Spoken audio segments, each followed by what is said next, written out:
नमस्कार, स्वागत है आप सभी का। आप देख रहे हैं एनएमएफ न्यूज, आपके साथ मैं हूं नमता चौधरी। ये जो तस्वीर आप इस वक्त अपनी स्क्रीन पर देख रहे हैं, ये जाना पहचाना चेहरा है, अरुंधति रॉय इनका नाम है। और आज से नहीं, हम सब, आप भी अपने बचपन से इनका नाम सुनते आ रहे होंगे। साहित्य से लेकर कब लेफ्टिस्ट विचारधारा उनकी समझ में आने लगी, कब वो अपनी बातों में भारत विरोधी तर्क देने लगी, पता ही नहीं चला। और एक लंबा अरसा हो गया है कि अब उनकी बातें उनको सुनने का मन नहीं करता। स्टूडेंट रहते हुए हो सकता है बहुत सारे आप में से ऐसे लोग होंगे जिन्होंने अरुंधति रॉय को पढ़ा होगा, सुना होगा, लेकिन आज जो वाकई में अपने आप को देशभक्त मानते हैं, कम से कम वो तो इन्हें नहीं सुनते। मैं आपको इनके 6-7 बयान पहले ग्राफिक्स के जरिए बताऊंगी और फिर यह भी समझाऊंगी कि कौन सा एक ऐसा बयान है जो हाल फिलहाल उनका आया है और जिसको लेकर फिर से वो सवालों के घेरे में है। और फिर पूरा इतिहास, पूरा चिट्ठा खोलेंगे मेरे वरिष्ठ सहयोगी पंकज प्रसून, जो एक वक्त पर अरुंधति रॉय को बहुत पढ़ते थे। उस दौर में भी जाएंगे, समझने की कोशिश करेंगे। ग्राफिक्स चलाइए, मैं आपको 6-7 बयान बताती हूँ। 2010 का इनका बयान था, कश्मीर पर आजादी को लेकर बयान था, जिसमें उन्होंने कहा था कि कश्मीर कभी भारत का अभिन्न अंग नहीं था। ये अरुंधति रॉय का बयान है, बयान नहीं सिर्फ विवादित बयान है। मतलब कश्मीर को भारत से अलग करने का समर्थन करने का इनके ऊपर आरोप लगा था और बहुत विवाद हुआ था। फिर 2024 में दिल्ली के उपराज्यपाल ने यूएपीए के तहत मुकदमा चलाने की मंजूरी दी। बीजेपी ने निंदा की और उसके बाद देखिए, मुफ्ती जैसे लोग भी हैं जो समर्थन करते हैं ऐसे बयानों का। साल 2000 में, यानी थोड़ा और पीछे चलिए, सरदार सरोवर बांध परियोजना को अन्यायपूर्ण बताया था और सुप्रीम कोर्ट की इन्होंने आलोचना की थी। सुप्रीम कोर्ट ने आपराधिक अवमानना का इन्हें दोषी ठहराया था। ये इनके साथ विवाद जुड़ा था और इस पर भी प्रतिक्रियाएं आई थी, जैसे लोगों ने इनकी आलोचना की, बड़े बड़े लोगों ने, और इसके बाद इनको 1 दिन की जेल और जुर्माना भी हुआ था। फिर इसके अलावा अगर हम एक और बयान की बात करें, 2019 सीएए एनआरसी विरोध में इन्होंने कहा था कि एनपीआर में नाम पूछें तो रंगा बिल्ला बताए, पता 7 रेस कोर्स रोड दें। अब इसी से आप समझ सकते हैं कि रंगा बिल्ला इन्होंने किसको कहा था और रंगा बिल्ला का क्या इतिहास रहा है। वो उसको लेकर जो इन्होंने तुलना की थी, तो इसे सरकार के खिलाफ भड़काने का आरोप माना गया था। और उसके बाद प्रतिक्रियाएं आई, बीजेपी ने देशद्रोही कहा, सोशल मीडिया से लेकर सड़क तक पर विवाद छिड़ा था। इसके अलावा हिंदू राष्ट्रवाद पर वो टिप्पणी करती हुई नजर आती हैं। फांसीवादी सोच बताती हैं वो, हिंदू राष्ट्र की अगर बात करता है कोई, और बाकी मोदी सरकार पर सांप्रदायिकता का आरोप लगाती ही हैं। इसको लेकर भी विवाद होते हैं कि वो धार्मिक भावनाएं भड़काती हैं। एक विचारधारा है उनकी जो ना जाने कैसी विचारधारा है, लेकिन हाँ, लोग उनसे इत्तेफाक नहीं रखते। फिर बीजेपी प्रवक्ता हो या तमाम आम जनता भी हो, कहां उनसे इत्तेफाक रखती है। अराजकता की देवी तक संबित पात्रा ने उन्हें बता दिया था। और देखिए, अब ये वो बयान है 2025 का, जिसमें वो भारत पाकिस्तान की तुलना करते हुए उन्हें इतनी शर्म नहीं है कि वो क्या बोल रही हैं। वो कह रही हैं कि भारत ने कश्मीर, मणिपुर, नागालैंड में अपने नागरिकों पर युद्ध छेड़ा, पाकिस्तान ने ऐसा नहीं किया। अब सोचिए, इस तरीके के बयान अगर सामने आएंगे तो फिर सवाल क्यों ना उठे। वापस आ जाइए मेन फ्रेम पर। पंकज जी, इसी से शुरुआत करूंगी। वो कह रही हैं कि भारत ने बाकायदा राज्यों के नाम ले रही हैं और इन राज्यों के नागरिकों के खिलाफ युद्ध छेड़ दिया, पाकिस्तान ने ऐसा नहीं किया। ये उनका वीडियो वायरल है करंटली, जिस पर आज हम ये पूरी चर्चा करने जा रहे हैं कि ये कैसे कैसे बयान देती हैं। नहीं, ठीक है, ये लेफ्टिस्ट है, हार्डकोर लेफ्टिस्ट है और ये माओइज्म वगैरह को सपोर्ट करती रही हैं। तो ये नक्सलियों की वैचारिक खाद पानी यही सब लोग मुहैया कराते रहे हैं। जब हम स्टूडेंट थे तो उस वक्त नक्सलवाद देश में चरम पे था और मुझे याद है कि पहली बार लाइव इनको देखा था 6 अप्रैल 2010 को। ये नक्सलियों का इंटरव्यू करने गई थी वहां पे छत्तीसगढ़ में, दंतेवाड़ा के पास, और 6 तारीख को इंटरव्यू किया और 14 तारीख को 14 अप्रैल 2010 को 75 सीआरपीएफ के जवान मारे गए थे। और जिसको लेके कन्हैया कुमार उस समय स्टूडेंट लीडर हुआ करता था, जश्न वगैरह मनाया था, जेएनयू में पटाखे फोड़े थे कि भारत के 75 सीआरपीएफ जवान मारे गए। आरोप यह है कि अरुंधति राय ने सारा प्लान और वगैरह, जो एक इंटेलेक्चुअल जो है ना कि जामा पहनाने की, हम तुमको बचाएंगे, सिस्टम हमारा है, तुम कुछ भी करो। उस वक्त स्थिति यह थी कि इनके लोग मतलब इस तरह के अर्बन नक्सल्स ये भारत के सलाहकार परिषद में हुआ करते थे, सोनिया गांधी के बनाए हुए, और मनमोहन सिंह को डांट दिया करते थे, डॉक्टर साहब आप सरकार चलाइए, पॉलिटिक्स में मत पड़िए। इतनी ताकत थी।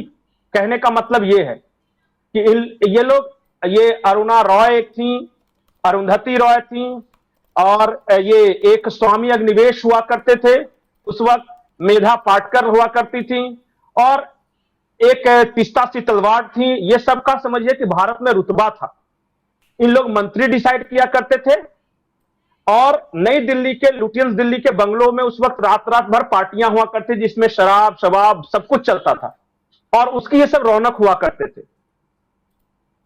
पी चिदम्बरम उस वक्त गृह मंत्री थे। पी चिदम्बरम ने हाथ जोड़कर मीडिया के सामने एक तरह से गिड़गिड़ाए और प्रार्थना की। देश का गृह मंत्री प्रार्थना कर रहा है कि माओवादी हमसे बात करें, और माओवादी हैं वो रिजेक्ट कर दिया उन्होंने। सोचिए क्या स्थिति थी। देश के 200 से ज्यादा जिले नक्सलवाद से प्रभावित थे। राजधानी एक्सप्रेस को किडनैप कर लिया था, पूरे राजधानी एक्सप्रेस को, और इस तरह के इन लोग, और वो पूरा जो मीडिया में कवरेज होता था ये सब दिलवाया करते थे। अरुंधति राय, स्वामी अग्निवेश, ये सब। ये एक तहलका वाली राना अयूब उस वक्त यंग थी, अच्छी थी दिखने में, तो बड़ी स्टाइलिश अंग्रेजी बोलती थी, तो हम लोग को अच्छा लगता था कि भाई इतना बढ़िया अंग्रेजी बोल रही है तो पढ़ी लिखी बहुत ज्यादा विद्वान आज होंगी। भी बहुत सारे लोग हैं जो इंग्लिश में भाषण देते हैं, तो कुछ लोगों को लगता है कि अच्छा बोल रहा होगा। बाद में जब धीरे धीरे हम लोग ये कॉलेज से पास आउट हुए और जब अंदर इनको पढ़ना शुरू कर दिया, तो पता चला कि सबसे पहले तो ये अरुंधति रॉय नहीं है। मैं देश के लोगों को बता दूं कि ये अरुंधति सुजैन रॉय है, इनका असली नाम ये है। और she is crypto Christian. Crypto Christian वैसे क्रिश्चियन को बोलते हैं ना, कि जो क्रिश्चियनिटी अपना लेता है लेकिन नाम हिंदू रखता है छुपाने के लिए, आइडेंटिटी छुपाने के लिए, ताकि इनका एक्सेप्टेंस बना रहे। अब मैं ये नहीं बताऊंगा कि इस देश में कौन कौन क्रिप्टो क्रिश्चियन है, नहीं तो बड़ा विवाद हो जाएगा, लेकिन ये है। हाँ, इन्हीं पे रहते हैं। तो ये इन लोग की जो फंडिंग वगैरह थी, ये सब बाहर में लैविश लाइफस्टाइल जीते थे। ये बाल कटवा के सबसे महंगे पार्लर, जो ये प्रेस क्लब है ना दिल्ली का, उसमें ये लोग नहीं जाते थे। कहते थे वो सब लो कैटेगरी के पत्रकारों के लिए, इनके लिए थोड़ा एक हाई फाई होता था। ये कॉन्स्टिट्यूशन क्लब वगैरह में ये सब जाया करते थे। और एक गाड़ी मिला हुआ था, इनके ड्राइवर हुआ करते थे जो कि ड्रेस में हुआ करते थे उस वक्त, और दिल्ली में इनकी तूती बोलती थी समझिए। और काम क्या था? भारत को अंदर ही अंदर खोखला करना, यहां के गरीबों को यह बताना कि तुम गरीब इसलिए हो कि सामने वाले ने तुम्हें लूट लिया और तुम्हारा यह फर्ज है कि अब तुम उनको लूट लो। यह इनका सिद्धांत। और जाके इन लोग इंटरनेशनल मंच पे भाषण दिया करते थे। जितनी खराब बातें भारत के बारे में आपने सुना होगा, जितनी खराब बातें इसी लॉबी ने किया था। जैसे इंडियन आर्मी रेपिस्ट है, यह अरुंधति रॉय का बयान। कश्मीर पे जबरन कब्जा कर रखा है भारत ने, यह अरुंधति रॉय का बयान। गोवा में आजादी का मूवमेंट नहीं चल रहा था वहां के लोगों ने, बल्कि इंडिया के ब्राह्मणों ने ईसाइयों पर हमला किया था। यह इनकी थ्योरी है। जबकि पूरी दुनिया जानती है कि मात्र 13 घंटे में वहां के लोग लिबरेट हुए, और बिना रक्तपात के। वहां के लोगों का मूवमेंट देखकर चुपचाप पहुंचगी चले गए कि नहीं यहां माहौल खराब है, लोकल मूवमेंट देखकर। पर इनको ऐसा लग रहा था कि ब्राह्मण ने अटैक कर दिया ईसाई पे। ये है जिस तरह के लोग हैं। भारत के जितने मेजर डेवलपमेंट प्रोजेक्ट्स हैं सबको रोकना, जैसे नर्मदा बचाओ आंदोलन का आपने बात किया, जितने न्यूक्लियर पावर प्लांट्स बने, जितनी फैक्ट्रियां बने, जितनी इंडस्ट्रियां बदले, ये अपना लाल झंडा, बड़ी बिंदी और खादी साड़ी पहन के आ जाती थी रोकने के लिए। और इनके साहित्य में मैं बता रहा हूं, क्योंकि गॉड ऑफ स्मॉल थिंग्स मैंने पढ़ी है, इनके आर्टिकल, इनके साहित्य में वो 3 वर्ड्स के अलावा और कुछ रहता ही नहीं था। 3 वर्ड्स कौन से? अब यहां पे पता नहीं उस शब्द का इस्तेमाल करना, एस बीच में कुछ और मान लिया, लास्ट में एक्स है, इसके अलावा कुछ नहीं था। इनका साहित्य पूरा, इनका साहित्य पढ़िए। ऐसे लोगों को कुंठित कहते हैं, साहित्यकार नहीं कहते। तो तब आप क्यों पढ़ इन्होंने रहे हैं फिर अंग्रेज इनको? नहीं, जवानी में अच्छा लगता है ना, उस वक्त थोड़ी ना ये अच्छा पता चला, कॉलेज के दिनों में यही सब पसंद आता है। अच्छा पंकज जी, तो ऐसे ये लोगों पे सरकार क्यों नहीं एक्शन लेती? इनके ऊपर ऐसा किसका हाथ है कि इनके ऊपर एक्शन नहीं, नहीं नहीं, लिया नहीं, जा सकता?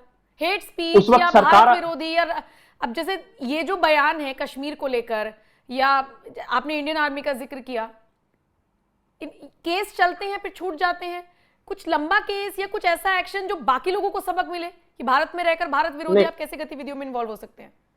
नहीं तो पहले सरकार भी इनकी थी और सिस्टम भी इनका था ना। ये लोग प्रधानमंत्री, मैंने तो एक लाइन में शुरू में इसलिए बताया कि डॉक्टर साहब मनमोहन सिंह को आप अपना काम कीजिए, पॉलिटिक्स मत कीजिए, हम पे छोड़ दीजिए पॉलिटिक्स। जो आदमी प्रधानमंत्री को डांट सकता है उसको पे एक्शन कौन लेगा? आपको यकीन नहीं होगा कि देश के सुप्रीम कोर्ट में लेफ्टिस्ट जजों और वकीलों की एक बकायदा लॉबी है। क्या पता जिनको आप अगर लेफ्टिस्ट कह रहे हैं वो सेक्युलर हो? भारत में पता है, बड़ा आराम से अफजल गुरु का विरोध करने वाले याकूब मेनन, जो कि मुंबई धमाके का आरोपी है, उनकी पैरवी करने वाले सेक्युलर हो जाते हैं।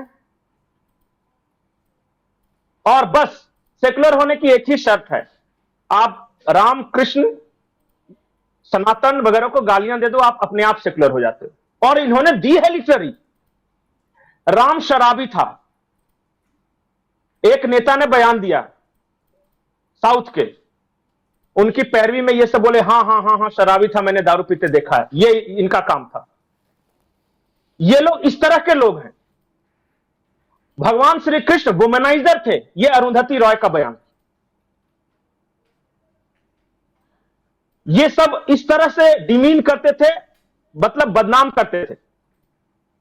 ये मणिशंकर अय्यर वगैरह सब, ये सब बौद्धिक खाद्य पानी मुहैया कराते थे। इस तरह के लोग हैं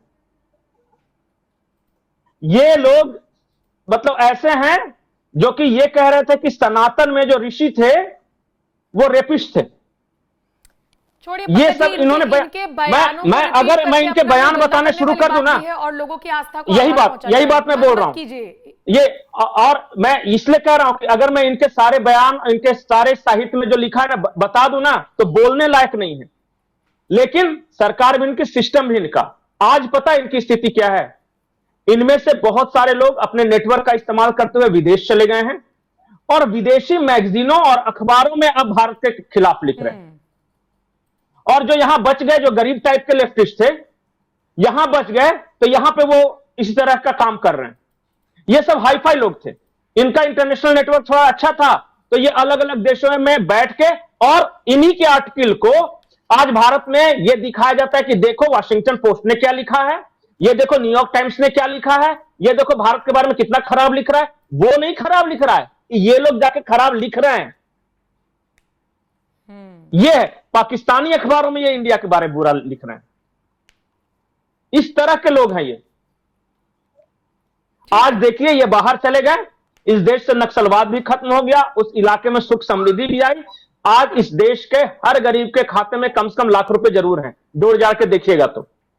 ठीक है। और वो सुखी है, संपन्न है। वो परेशान है, मेरा मकान बना कि नहीं प्रधानमंत्री आवास से, मेरे घर में शौचालय आया कि नहीं, नल से जल आ रहा है कि नहीं, गांव में पक्की सड़क बनी कि नहीं, मेरा बिल। अच्छा एक बात मैं सवाल कर रहा हूं, दर्शकों से ये सवाल है, ऐसा क्यों होता है कि जहां माओवाद है वहीं गरीबी ज्यादा है, बाकी देश के दूसरे हिस्से क्यों अमीर हो गए?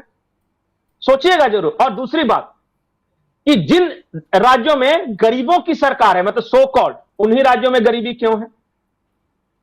शोषकों की सरकार में वहां गरीबी से सब ऊपर क्यों आ जाते हैं? ठीक है, गरीबी की मार्केटिंग करके खुद करोड़ों अरबों कमाए हैं इन लोगों ने। ठीक है पंकज जी, थैंक यू मेरे साथ जुड़ने के लिए, और जो आपने अपना अनुभव भी साझा किया कि पहले पढ़ा फिर बाद में रियलाइज हुआ कि भाई बहुत सारी चीजों में क्या है, तो सारी चीजों में गलत है जितना बयान हम दिखा रहे हैं, सुना रहे हैं, समझा रहे हैं। दर्शकों के ऊपर अब ये मैं वीडियो छोड़कर जा रही हूँ। आप बताइए इस खबर पर, अरुंधति रॉय पर, जिनका पूरा नाम क्या बताया आपने? अरुंधति सुजैन रॉय। हाँ, इन पर आप क्या राय रखते हैं? इनके बयानों को लेकर आप क्या सोचते हैं? कमेंट सेक्शन में आप अपनी राय हमें जरूर दीजिएगा, और बाकी अपडेट्स के लिए बने रहिए एनएमएफ न्यूज के साथ।